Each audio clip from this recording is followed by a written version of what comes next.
Shalom Bapak Ibu.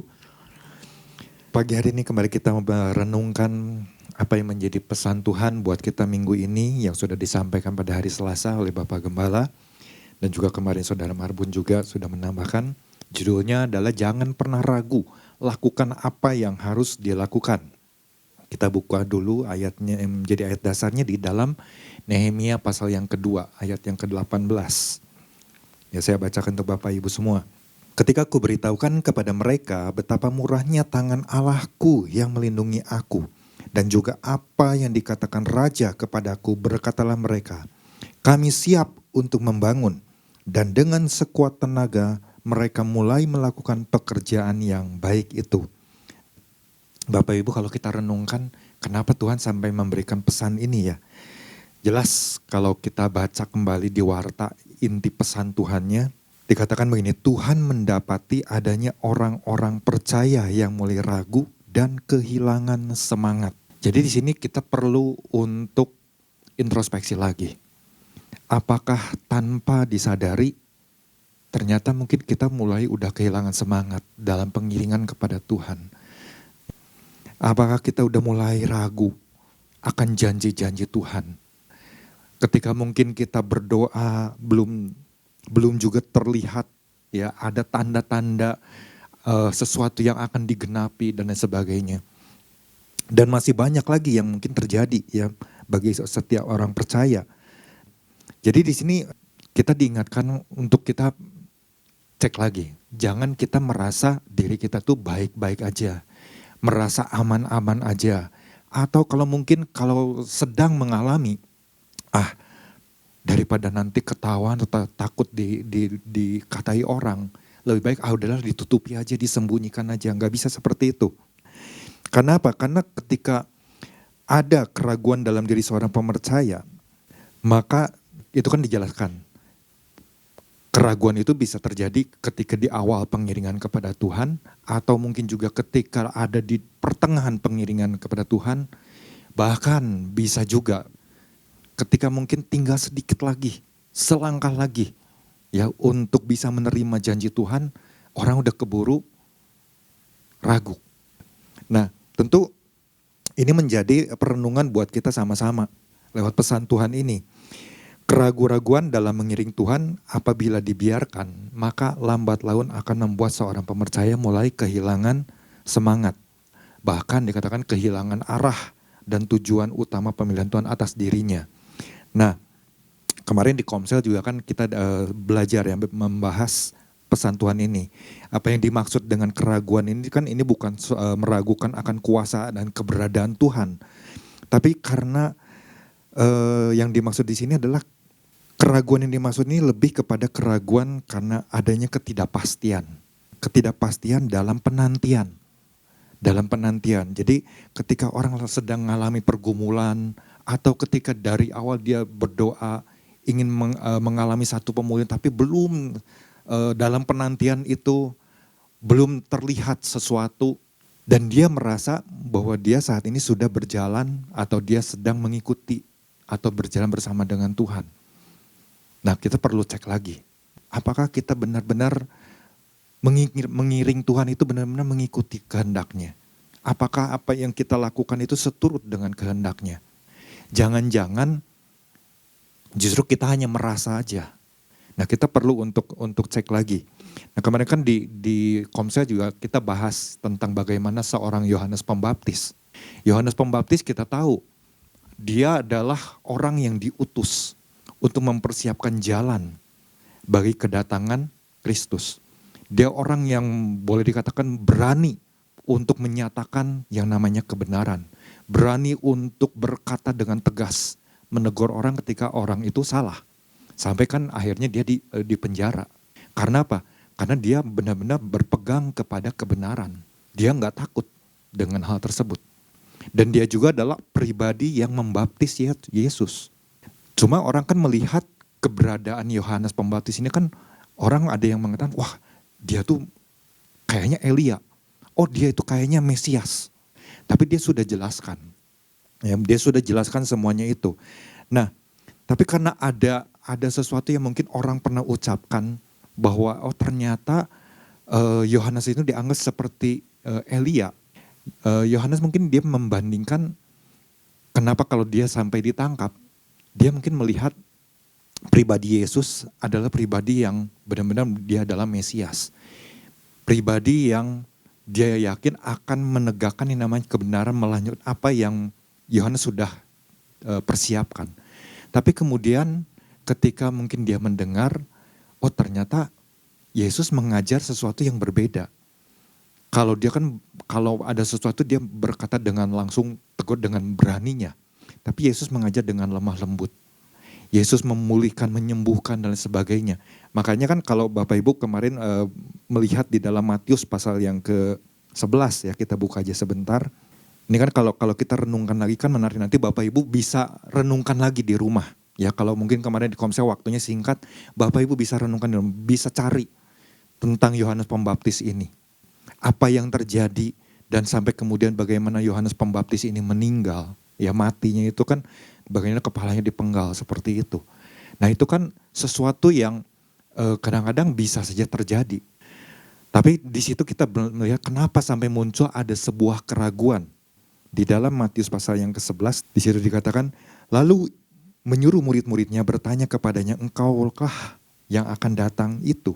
Atau haruskah kami menantikan orang lain? Nah Yesus kan kemudian menjawab, pergilah dan katakan kepada Yohanes apa yang kamu dengar dan kamu lihat. Orang buta melihat, orang lumpuh berjalan, orang kusta menjadi tahir, orang tuli mendengar, orang mati dibangkitkan, dan kepada orang miskin diberitakan kabar baik. Dan berbahagialah orang yang tidak menjadi kecewa dan menolak aku. Mungkin Yohanes sempat ya di dalam pikirannya itu timbul sebuah kekecewaan. Wah, jangan-jangan Mesias ini bukan pribadi Yesus. Karena kok enggak terlihat bagaimana Yesus itu waktu mengajar berkata dengan tegas seperti caranya Yohanes. Nah, di sini kan kita bisa menganalisis bahwa ya pribadi Yohanes sendiri dia punya ciri khas. Tapi Yesus mengajarkan sesuatu yang berbeda. Yesus mengajarkan sesuatu bagaimana dia menyatakan kasih, menyembuhkan orang. Yesus dengan lembut-lembut banyak menolong orang, memberi makan orang banyak, membangkitkan orang mati dan sebagainya. Berbeda dengan Yohanes. Berbeda dengan Yohanes. Nah, di situ bisa muncul sebuah keraguan.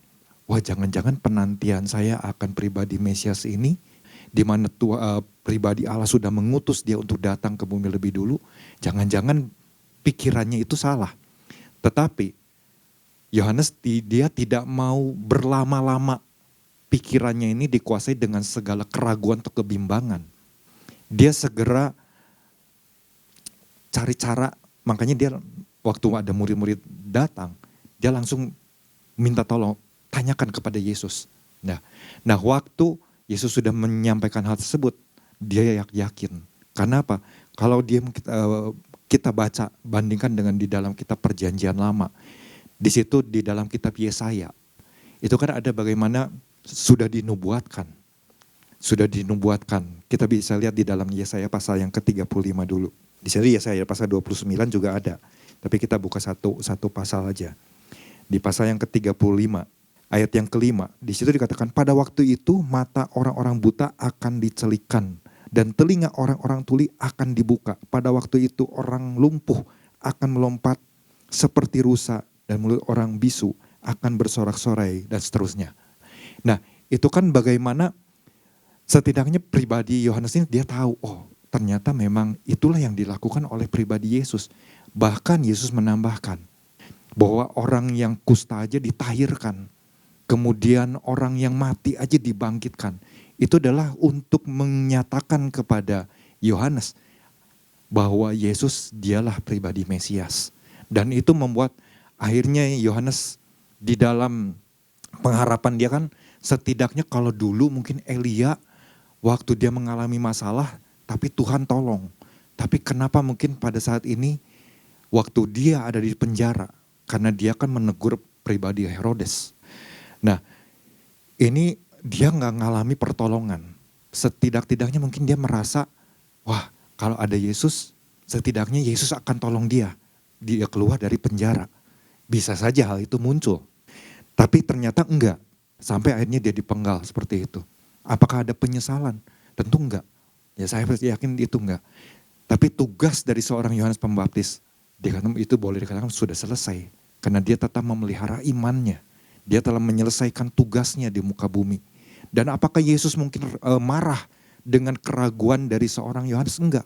Tapi Yesus bisa katakan, kalau Bapak Ibu baca di dalam Injil Matius pasal ke-11 ya, di ayat selanjutnya, itu dikatakan bahwa enggak ada yang lebih besar ya dari pribadi Yohanes ini yang pernah lahir. Artinya kan bahwa pribadi Yesus saja dia benar-benar memuji bagaimana keteguhan hati dari seorang Yohanes Pembaptis. Lewat pesannya ini mari kita sama-sama, kalau saya merenungkan kenapa Tuhan sampai memberikan pesan ini. Yang namanya keraguan-raguan, kalau saya renung secara pribadi ya, itu jelas akan menghalangi langkah seseorang. Ya, langkah seseorang untuk mencapai tujuan, mencapai sesuatu yang ingin diraihnya. Bahkan kalau terus dibiarkan sikap ragu-ragu ini, itu justru yang terjadi dalam dirinya adalah dia akan mengalami yang namanya kekalahan demi kekalahan. Misalnya gini, kalau misalnya dalam sebuah pertandingan, dia sudah menyiapkan sebuah strategi. Wah, kalau lawan sini dia harus begini. Tapi kemudian strategi tersebut, karena dia ada rasa ragu. Ragu tuh karena apa? Ketika dia coba menerapkan ternyata misalnya lawannya itu udah kurang lebih tahu cara untuk bagaimana menangkalnya. Nah dia mulai ragu, wah strategiku nggak jalan nih. Otomatis permainan dia pun akan menjadi kacau. Sehingga ketika dia bermimpi untuk, wah bagaimana saya bisa meraih, mimpi untuk bisa menjadi nomor 1 atau menjadi pemenang, itu bisa hancur di tengah jalan. Dan yang terjadi adalah kekalahan demi kekalahan. Dan kalau itu enggak segera diperbaiki, ya enggak segera diatasi, ya terus saja akan seperti itu. Mentalnya akan selalu down, karena aku udah merasa nggak bisa mengalahkan dia. Waduh ketemu lagi, kalah lagi, ketemu lagi rasanya udah kalah duluan sebelum bertanding. Nah itu yang nggak boleh terjadi. Ya ketika keraguan-raguan itu muncul, maka yang saya katakan yang terjadi adalah kekalahan demi kekalahan. Kenapa? Karena itu terus menguasai hatinya, pikirannya, merasa dirinya yang seharusnya mampu, tapi ternyata menjadi tidak mampu. Jadi kehilangan mungkin hampir 50-70% kekuatannya. Nah ini yang sangat-sangat berbahaya, itu aja kalau di dalam bidang olahraga. Nah apalagi dalam hal kerohanian Bapak Ibu. Ketika kita ragu sebagai anak Tuhan yang pernah mengalami begitu banyak hal bersama dengan Tuhan. Kita ragu akan penyertaan Tuhan, akan janji Tuhan. Kita nggak perlu ragu mungkin akan keberadaan Tuhan. Mungkin kita tahu Tuhan berada, Tuhan selalu ada, Tuhan selalu menyertai. Tapi ketika mungkin lagi menantikan janji-janji Tuhan, sekian lama mungkin berdoa tentang pemulihan keluarga, tapi belum terjadi juga dan lain sebagainya. Nah kadang-kadang di tengah jalan kita bisa menjadi orang yang kemudian menyerah. Ini yang gak boleh terjadi. Nah 2 hal yang Bapak Gamla sampaikan, yang pertama adalah memahami bahwa ada tujuan luar biasa di dalam Kristus. Jadi kita harus benar-benar memahami hal ini. Kemudian yang kedua memahami pentingnya memiliki pertimbangan dalam mengiring Tuhan. Nah kemarin Saudara Marbun juga sudah memberikan satu poin, memahami pentingnya memiliki pengalaman bersama Tuhan. Nah saya ingin menggali lebih dalam lagi apa yang disampaikan Saudara Marbun ya, bahwa ketika kita mengalami pengalaman bersama dengan Tuhan, saya percaya Bapak Ibu semua yang di sini hadir pasti ngalami yang namanya kebaikan Tuhan. Amin. Apakah kita nggak pernah ngalami kebaikan Tuhan? Saya percaya Bapak Ibu semua akan jawab, enggak, saya nggak pernah nggak ngalami kebaikan, tapi saya benar-benar ngalami kebaikan Tuhan. Ketika kita diselamatkan, lahir baru, itu sebuah kebaikan yang Tuhan berikan. Sebuah anugerah yang luar biasa. Kita diangkat menjadi anaknya. Belum lagi mungkin di dalam pengiringan kita sekian lama dengan Tuhan. Saya percaya Bapak Ibu akan mengalami banyak sekali kebaikan-kebaikan Tuhan. Tetapi yang menjadi poinnya di sini. Poin yang saya mau bagikan, memahami pentingnya untuk selalu mengingat bahwa Tuhan selalu baik dalam hidup kita. Tuhan selalu baik dalam hidup kita. Nah, Di dalam perjalanan kita iring Tuhan, apakah kita, kalau kita mau berkata jujur, apakah kita selalu berkata, Tuhan kau selalu baik? Ketika mungkin lagi ada masalah yang lagi berat, apakah kita masih bisa berkata, Tuhan kau selalu baik untukku? Kadang-kadang kalau mau berkata jujur, kadang-kadang kita nggak bisa melakukan hal tersebut. Kita sulit untuk melakukannya. Tuhan benar gitu engkau baik sama aku. Ternyata kita nggak bisa. Atau mungkin kalau kita, pernahkah kita menghitung kebaikan Tuhan hari lepas hari di dalam kehidupan kita? Kalau saya berkata jujur, saya ternyata nggak pernah hitung kebaikan Tuhan. Mungkin kita hanya sekilas melihat perjalanan, oh iya ya, Tuhan pelihara dari hari ke hari ketika ada dalam kesulitan, ketika ada dalam sebuah, di dalam titik terendah. Tuhan gak pernah biarkan kita anak-anaknya jatuh tergeletak. Bahkan kalau kita mungkin ingat firman Tuhan, Tuhan gak pernah membiarkan sehelai rambut pun jatuh. Itu kan artinya bahwa Tuhan itu luar biasa. Tuhan itu adalah pribadi yang selalu setia. Nah kalau kemudian kita orang yang ngalami kebaikan-kebaikan Tuhan selama pengiringan kita kepada Tuhan, kemudian kita menjadi ragu, itu adalah sangat disayangkan. Apalagi ketika ada di tengah perjalanan. Ketika ada di tengah perjalanan, kemudian mulai menjadi lelah dalam pengiringan kepada Tuhan. Kita buka dulu di dalam Nehemia 2 ayat 18 ya. Di sini dikatakan, ketika ku beritahukan kepada mereka betapa murahnya tangan Allahku yang melindungi aku dan juga apa yang dikatakan Raja kepada aku, berkatalah mereka, kami siap untuk membangun. Dan dengan sekuat tenaga mereka mulai melakukan pekerjaan yang baik itu. Nah, bisa kita bayangkan ya Bapak Ibu, Nehemia ada di satu negeri yang asing, ada di dalam pembuangan. Tentu kalau di dalam pembuangan, kalau secara manusia, kadang-kadang kita mungkin sulit untuk berkata baik. Tapi saya meyakini bahwa seorang Nehemia, dia pasti akan berkata, Tuhan kau baik. Karena sampai hari ini aku masih bisa hidup. Bahkan kalau kita lihat mungkin Nehemia, dia bisa masuk ke dalam istana, diangkat sebagai juru minumannya raja. Wah itu sesuatu yang luar biasa. Dan dia akan lebih lagi berkata, Tuhan engkau sungguh baik. Sekalipun aku ada di negeri yang asing ini, aku ada di dalam pembuangan ini, engkau benar-benar menyertai aku. Engkau tidak pernah meninggalkan aku.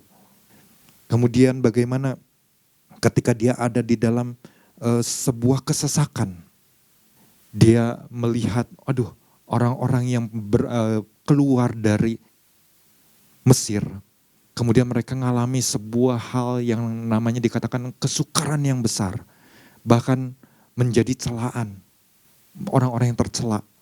Itu bagaimana dia langsung merasakan hatinya itu langsung tertusuk, langsung tersentuh seperti itu. Nah ketika hal itu terjadi, apa yang Nehemia lakukan? Nehemia datang kepada Tuhan, dia berdoa. Dan dia tahu akan apa yang Tuhan katakan. Kalau Bapak Ibu baca nanti di pasal yang pertama.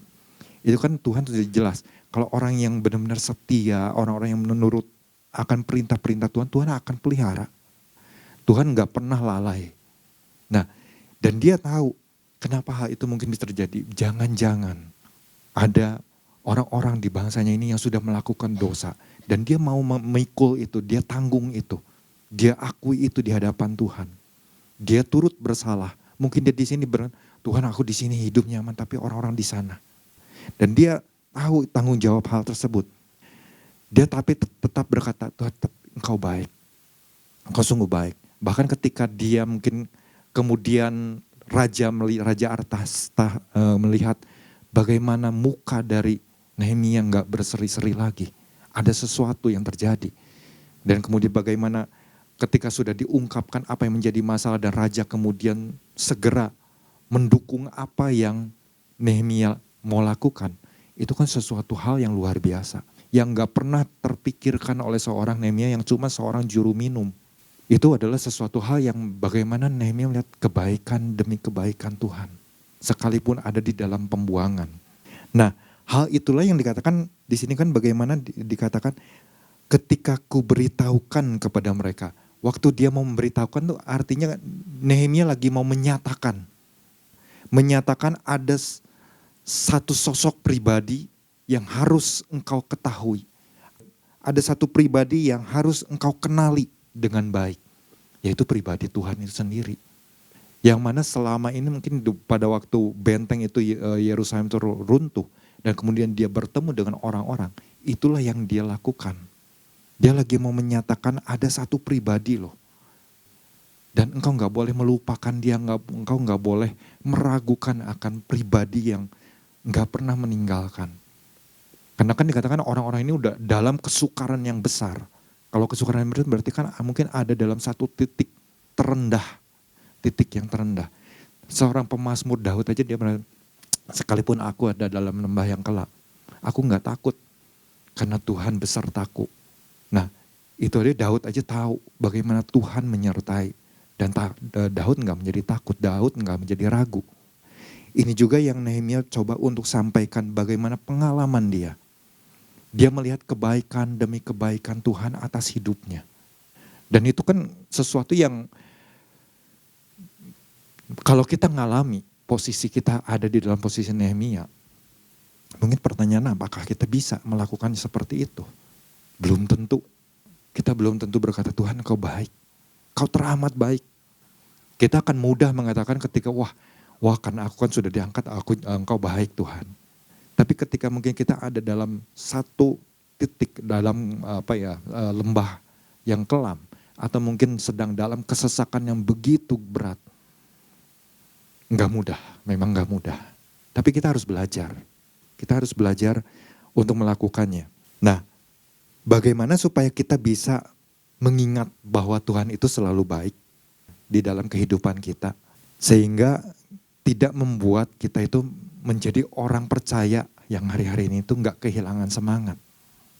Maka yang harus kita lakukan adalah yang pertama, sikap yang harus kita jaga adalah punya nggak respect kita sama Tuhan. Apakah kita punya rasa hormat dan takut akan Tuhan? Waktu di awal bulan kita terima pesan dari Tuhan yang disampaikan Bapak Gembala, bersukacitalah dalam segala keadaan yang dialami. Itu kan bagaimana ketika orang-orang itu sudah selesai membangun tembok, Ezra kemudian diperintah untuk membaca kitab. Waktu dia membuka kitab aja, orang-orang udah bangkit berdiri. Kemudian waktu Ezra memulai memuji Allahnya. Dan kemudian orang-orang berdiri, amin, amin, amin. Mereka kemudian bagaimana mereka sujud. Di situ kan Bapak Gembala jelaskan, itu sebuah respek orang-orang ketika dengar ada sesuatu yang disampaikan lewat kitab. Wah, ketika dengar tentang firman Tuhan, mereka menyadari, oh mungkin selama ini mereka sudah melupakan kebaikan Tuhan di dalam hidup mereka. Ketika firman disampaikan, firman diberitakan, dibacakan, disitulah sebuah sikap hormat dan takut akan Tuhan. Nah, mungkin buat kita pun hari-hari ini, kita perlu renungkan. Ketika kita mungkin mengalami kebaikan-kebaikan Tuhan, apakah masih ada rasa respek kita kepada Tuhan? Rasa takut kita kepada Tuhan? Di dalam Maleakhi pasal yang ketiga yang ke-16 dikatakan begini. Beginilah berbicara satu sama lain orang-orang yang takut akan Tuhan. Tuhan memperhatikan dan mendengarnya. Sebuah kitab peringatan ditulis di hadapannya bagi orang-orang yang takut akan Tuhan dan bagi orang-orang yang menghormati namanya. Wah, Tuhan lagi catat. Kita mungkin yang lagi jalani kehidupan ini, kita nggak pernah catat mungkin kebaikan Tuhan. Ada mungkin orang yang catat kebaikan Tuhan. Sekecil apapun mungkin, kan kebaikan itu apakah sesuatu yang kayaknya mengenakan buat kita? Enggak. Kita belajar ketika kita mungkin sedang mengalami sesuatu yang nggak enak pun, kita harus belajar. Ini adalah kebaikan Tuhan. Tujuannya adalah apa? Untuk mengajar aku. Untuk aku menjadi orang yang punya iman yang teguh di dalam Tuhan. Untuk aku menjadi orang yang tetap percaya akan janji Tuhan. Ketika mungkin ada masalah, ketika ada tantangan, ada pergumulan. Aku tahu bahwa Tuhan lagi mengajar, Tuhan lagi membentuk, Tuhan lagi memurnikan. Wow, itu kan luar biasa. Ya kalau kita punya cara pikir yang seperti itu. Nah, kita lihat ada satu peristiwa di dalam perjanjian baru. 2 murid yang pulang ke Emmaus. Karena apa? Karena mungkin mereka udah keburu kecewa. Orang yang diharapkan akan membebaskan mereka, orang yang diharapkan akan jadi raja, oh ternyata mati. Mati di kayu salib. Nah, sampai kan ketika hal itu kan sebetulnya harusnya menjadi perenungan. Kalau Bapak Ibu baca di dalam Lukas pasal yang ke-24. Ini kan bagaimana ketika Yesus sudah bangkit, Yesus kan kemudian bertemu dengan dua murid ini. Dan murid-murid ini mereka menjelaskan. Jadi kayak kita baca dulu di ayat yang ke-22. Tetapi beberapa perempuan dari kalangan kami telah mengejutkan kami. Pagi-pagi buta mereka telah pergi ke kubur dan tidak menemukan mayatnya. Lalu mereka datang dengan berita bahwa telah kelihatan kepada mereka malaikat-malaikat yang mengatakan bahwa ia hidup. Dan beberapa teman kami telah pergi ke kubur itu dan mendapati bahwa memang benar yang dikatakan perempuan-perempuan itu, tetapi dia tidak mereka lihat. Lalu di sini bagaimana Yesus tegur.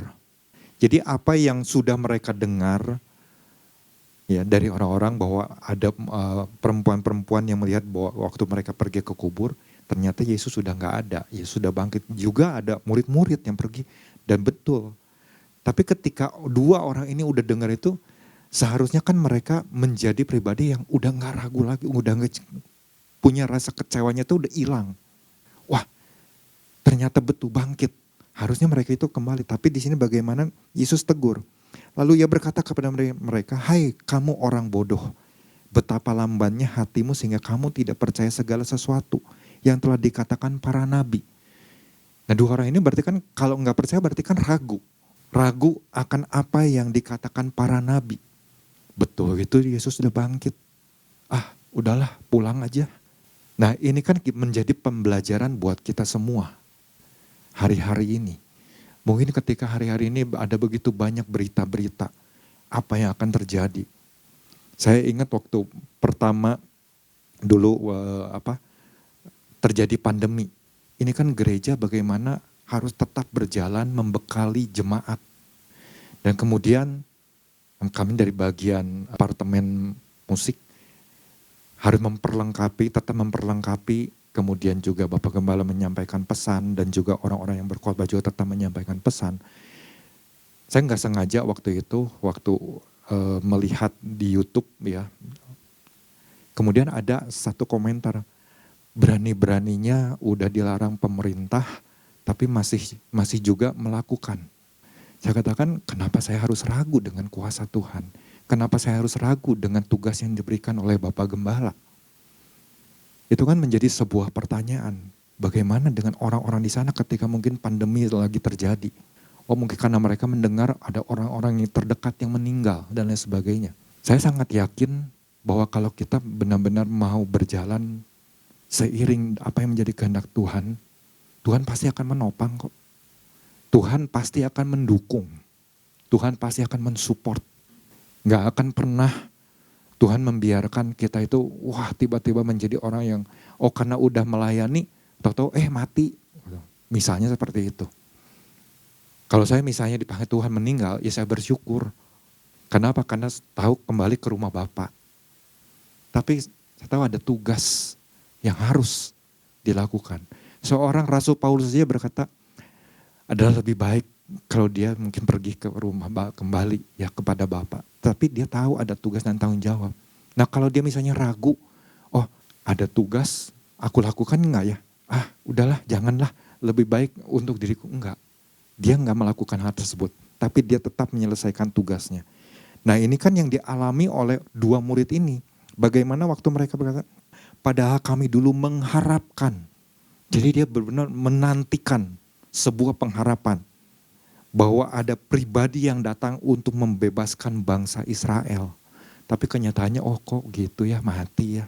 Jadi ragu ngelihat mungkin kebaikan Tuhan atau melihat apa yang Tuhan sudah perbuat. Itu begitu mudah dilupakan. Kalau kita melihat perjalanan bangsa Israel waktu melihat Tuhan menyertai mereka dengan tiang awan, tiang api, penyediaan Tuhan. Orang begitu mudah tuh lupa. Karena mungkin sudah terbiasa dari hari ke hari. Melihat penyertaan Tuhan, penyediaan Tuhan dan sebagainya. Nah kita jangan seperti itu. Kita mau belajar, oh iya ya saya harus mulai punya satu sikap hormat. Kalau kita punya satu sikap hormat, maka saya percaya kita bisa menjaga api di dalam diri kita. Karena kita punya rasa hormat dan takut akan Tuhan. Selalu mengingat tentang kebaikan Tuhan. Nah, itu yang pertama. Yang kedua, gimana supaya kita bisa mengingat bahwa Tuhan itu selalu baik? Ya jelas, belajar untuk bawa ucapan syukur dengan hati yang tulus. Bukan bawa ucapan syukur itu dengan rasa terpaksa. Karena apa? Karena kita diajar untuk mengucap syukur dan lain sebagainya. Enggak, kita belajar. Ketika mungkin kita terima sesuatu yang baik, kita mengucap syukur. Ketika kita mungkin belum menerima sesuatu, atau mungkin lagi ngalami sesuatu yang gak enak, kita juga belajar mengucap syukur. 2 Timotius 1 ayat ketiga. Aku mengucap syukur kepada Allah yang kulayani dengan hati nurani yang murni, seperti yang dilakukan nenek moyangku. Ya, dikatakan, aku mengucap syukur kepada Allah yang kulayani dengan hati nurani yang murni. Ini sebuah ketulusan yang Rasul Paulus ungkapkan waktu dia mengucap syukur. Dia bawa ucapan syukur kepada Tuhan. Dan selalu aku mengingat engkau dalam permohonanku baik siang maupun malam. Ini yang Rasul Paulus ajarkan. Rasul Paulus juga mengingatkan kepada jemaat di Tesalonika. Di situ dikatakan mengucap syukurlah dalam segala hal. Bukan mengucap syukurlah ketika engkau baik. Mengucap syukurlah ketika engkau menerima berkat dari Tuhan. Mengucap syukurlah ketika engkau lagi ada dalam masa kejayaan, enggak. Tapi dalam segala hal. Artinya ketika ada di atas atau ketika ada di bawah. Atau ketika lagi terus dalam pergumulan. Belajar untuk mengucap syukur. Dan yang ketiga, bagaimana supaya kita bisa menjaga semangat. Supaya waktu kita melihat menyatakan bahwa Tuhan kau selalu baik. Bangun pola pikir yang benar. Bangun pola pikir yang benar. Roma 12 ayat yang kedua, itu kan ayat yang sudah sering kita dengar. Janganlah kamu menjadi serupa dengan dunia ini, tetapi berubahlah oleh pembaharuan budimu, sehingga kamu dapat membedakan manakah kehendak Allah, apa yang baik, yang berkenan kepada Allah, dan yang sempurna. Yesus sudah mengingatkan, kalau engkau mau ikut aku, sangkal diri, pikul salib. Artinya kan bahwa di dalam kehidupan kita ketika kita memutuskan untuk iring Tuhan, kemarin di Komsel juga sempat ditanyakan, apakah kita pernah gak terpikir hal yang buruk? Kalau saya pribadi, saya gak pernah memikirkan hal yang buruk, apa yang akan terjadi kalau ikut Tuhan. Tetapi waktu dalam perjalanan, ternyata kemudian ngalami sesuatu yang buruk. Apakah kemudian cara pandang saya kemudian tetap seperti dulu?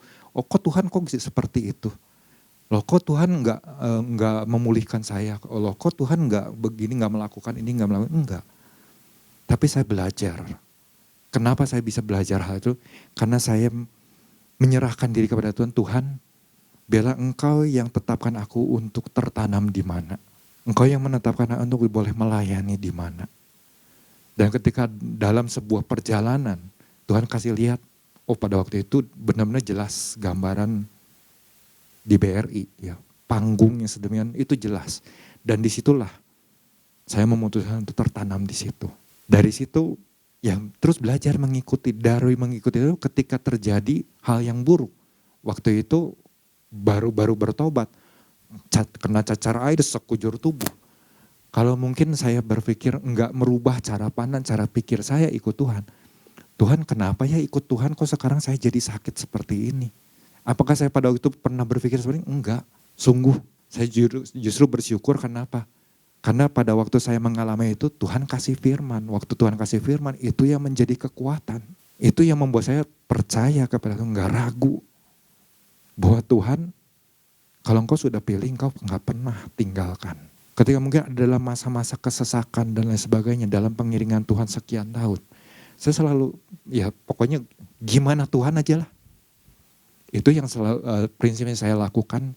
Pokoknya gimana Tuhan, saya gak mau nuntut Tuhan engkau harus begini, engkau harus begitu. Enggak, saya belajar pokoknya saya percaya Tuhan tahu apa yang terbaik buat pribadi saya. Nah mungkin ya, pengalaman itu juga bisa Bapak Ibu terapkan. Karena kan setiap kita mengalami hal-hal yang berbeda di dalam Tuhan. Pribadi yang luar biasa ketika berjalan bersama dengan Tuhan. Tetapi ketika kita mengalami sesuatu, mari kita coba selalu berkata, Tuhan kau selalu baik. Dalam keadaan apapun, ketika ngalami sesuatu, ya waktu itu pernah digigit anjing sampai robek. Saya berkata, aduh sampai robek, kelihatan ya tulang buah dalamnya. Kalau dioperasi, udahlah. Tapi saya belajar, Tuhan kau baik, kau selalu baik. Terima kasih karena engkau memberikan hal ini. Artinya di situ saya belajar, kenapa belajar berkata baik? Mungkin ada hal-hal yang masih salah di hadapan Tuhan yang sudah saya lakukan. Dan di situ menjadi sebuah ajang perenungan buat saya gitu. Saya pribadi. Nah karenanya mungkin tiga hal ini yang bisa kita lakukan ya secara sederhana. Kalau kita mau berkata, Tuhan kau selalu baik padaku. Kau selalu baik untuk kehidupan. Karena kita tahu Tuhan gak pernah merancangkan hal-hal yang jahat buat anak-anaknya. Karenanya biarlah lewat apa yang bisa saya sharingkan ini bisa terus meneguhkan Bapak Ibu. Tidak menjadi ragu tapi justru berbalik. Wah iya saya harus menjadi percaya. Saya harus menjadi orang yang punya semangat lagi di dalam Tuhan. Tuhan Yesus memberkati.